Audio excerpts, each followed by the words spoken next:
시청자 여러분 안녕하십니까. 8월 11일 한영신문 뉴스투데이를 시작하겠습니다. 일본군 위안부 피해 할머니들의 거주시설 사회복지법인 대한불교조계종 나눔의 집이 수십억 원의 후원금을 모집한 뒤 이를 할머니들에게 직접 사용하지 않고 땅을 사는 데 쓰거나 건물을 짓기 위해 쌓아둔 것으로 드러났습니다.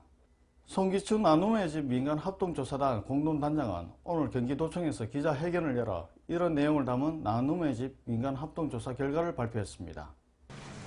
기부금품법에 의한 모집 등록을 하지 않고 후원금을 모집하였으며 또 공익법인이 해야 될 결산서 등의 공시를 하지 않았습니다.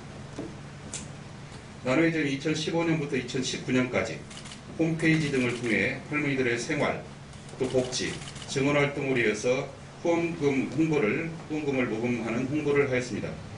그리고 또 여러 기관에 이와 관련되는 후원 요청 공문을 발송하였습니다. 그렇게 해서 모여진 돈이 지난 5년간 88억 8천만 원 정도에 이릅니다.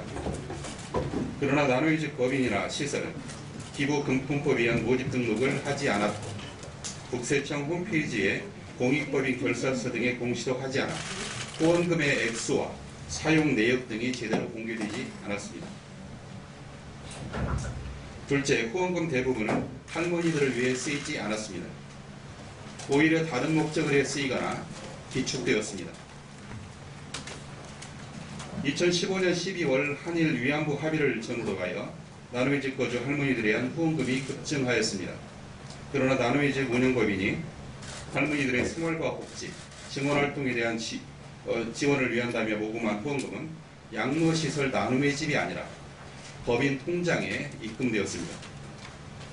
나눔의 집 운영법인이 이와 같은 방법으로 지난 5년간 모집한 후원금 88억 원, 이 가운데서 운영법인이 사용한 금액은 토지, 임야구입 등 재산 조성비로 사용한 금액 약 26억 원을 포함해 약 38억 원에 이릅니다.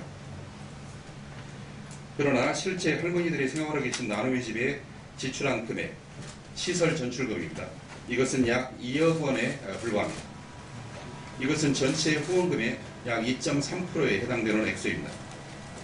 그리고 이 시설 전출금도 할머니들을 위해서 직접 쓰이기보다는 나눔의 집 시설의 간접 경비로 주로 사용되었습니다.